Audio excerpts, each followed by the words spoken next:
Power in North Korea hangs by a single thread, one heartbeat, one man, Kim Jong-un. But here's the question nobody is asking. What happens in the first 60 minutes after that heartbeat stops? Most people imagine chaos, a popular uprising, maybe even a nuclear launch. But the truth is far more chilling, far more calculated, and far more inevitable. This is not a fantasy. This is a simulation based on historical power transitions, military doctrine, and geopolitical strategy. This is what will happen the night Pyongyang goes dark. Welcome to the Pyongyang Blackout. Let's set the scene. It's 24/7 a.m. Inside a secured medical facility in Pyongyang, Kim Jong-un's vital signs flatline. The doctors freeze. A general standing in the corner immediately makes a phone call. Not to Kim Yo-jong, not to the Politburo, to someone else. This general belongs to what we'll call the new military faction, a group of younger officers who've been quietly consolidating power for years. They've studied history. They've studied every failed coup and every successful takeover. And they've learned one critical lesson. Whoever controls information controls the country. Within 7 minutes, teams move into action across Pyongyang, but they're not storming the palace. They're not arresting officials. They're cutting wires. The Central Military Communication Hub, known internally as the Nerve, is their first target. This facility controls every secure line between Pyongyang and the provincial military commands. It's the backbone of the entire regime's command structure. By 3:04 a.m., the Nerve is occupied. The operators are removed. The lines go silent. Now imagine you're Kim Yo-jong. You've been groomed as the potential successor. You're ruthless, intelligent, and feared. But at 3:15 a.m., when you pick up the secure phone to issue orders to the border guards, there's nothing. No dial tone, no connection. You try the backup line, dead. You send a messenger to the military headquarters. He never returns. In a single stroke, the supposed heir to the dynasty has been isolated, cut off, rendered powerless. But the coup faction isn't targeting her yet. They need her alive for now, as a symbol to legitimize whatever comes next. The real targets are the old guard, the aging generals loyal to the Kim family, the political officers embedded in every unit, the secret police commanders, who've spent decades enforcing the bloodline's grip. These men are dangerous. They have networks, they have loyalists, and in a power vacuum, they could reorganize a counter-coup, so they must be removed quietly, quickly. Throughout the night, small teams arrive at homes across Pyongyang. There are no trials, no announcements, just a knock on the door, a brief conversation, and then silence. By dawn, the old guard has been erased. Now let's zoom out and look at the geography. Pyongyang sits at the center of North Korea, split by the Taedong River. This river is more than just water. It's a natural defensive barrier, and the bridges crossing it, they're control points. Here's the brilliance of the coup faction's plan. They don't need to control the entire country. They just need to control the capital. As the sun rises on the first morning after Kim Jong-un's death, tanks roll onto every bridge in Pyongyang, not to cross them, to block them. From the outside, these look like defensive positions, but the real purpose is containment. The city is now an island, a cage. Any provincial military commander who might try to march on Pyongyang to restore order or protect the bloodline is stopped cold. The message is clear. Cross this line, and it's war. Inside this cage, the elite of the regime government officials, party leaders, generals not aligned with the coup are trapped. They can't flee to the secret bunkers in the mountains. They can't rally loyalist troops. They can only wait.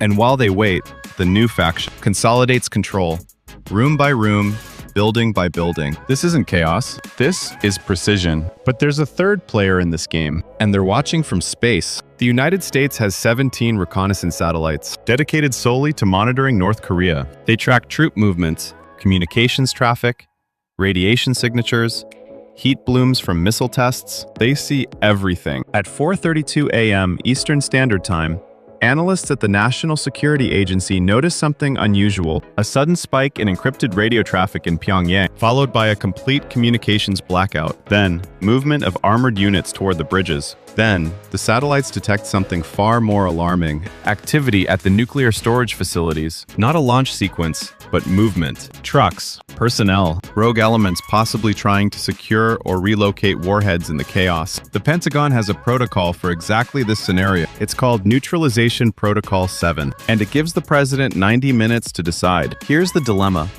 If the U.S. waits to see what happens, a desperate faction inside, North Korea might launch a nuclear weapon as a final act of defiance, or to force international intervention. But if the U.S. strikes preemptively, it risks igniting a regional war. The president makes the call.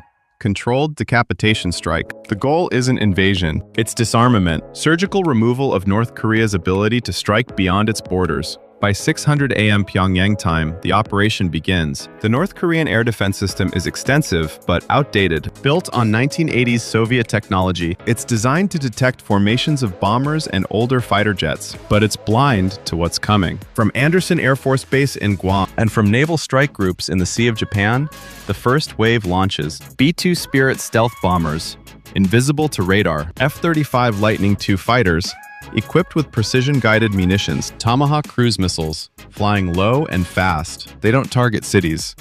They don't target the palate. They target the teeth of the regime. The Yongbyon nuclear complex neutralized in 4 minutes. The Punggye-ri nuclear test site collapsed with bunker-penetrating bomb. Every known missile launch facility along the East Coast destroyed. The underground command bunkers near Pyongyang sealed with massive ordnance penetrators. 30 minutes. That's all it takes. The North Korean military, already fractured and leaderless, can't respond. Their command structure is in chaos. Their anti-aircraft batteries fire blindly into the sky, hitting nothing. By the time the sun fully rises over Pyongyang, North Korea has been militarily neutered, not occupied, not invaded, just disarmed. The regime still exists, but its fangs have been removed. Now the world has to deal with the aftermath. And this is where it gets complicated. South Korea wants reunification, but do they really?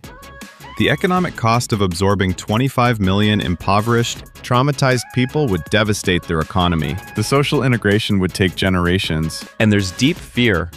What if North Korean sleeper agents or military remnants launch attacks during the transition? China wants stability. They don't want a unified Korea with U.S. military bases on their border. They don't want millions of refugees flooding across the Yalu River. So they propose a different solution.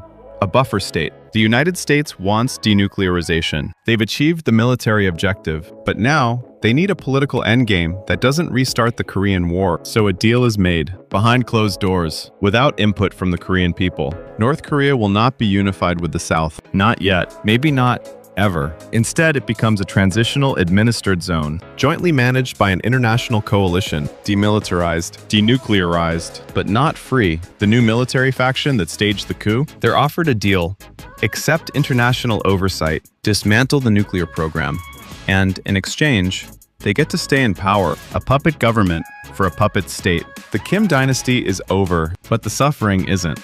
Months pass. The international cameras move on to other crises, but in the villages and towns across North Korea, life remains brutal. The new government is more pragmatic than the Kim regime, but it's still authoritarian. Dissent is crushed. Resources are scarce.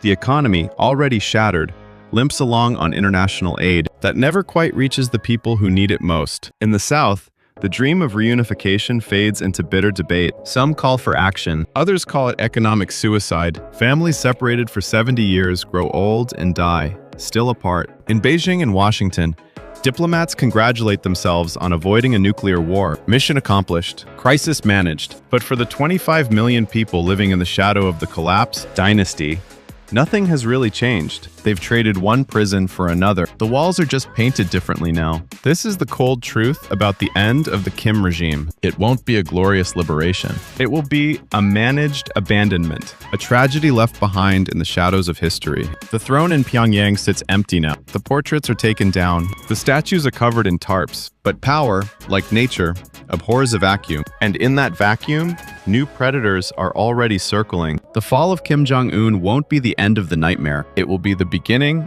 of a new one. The Pyongyang Blackout. Thank you.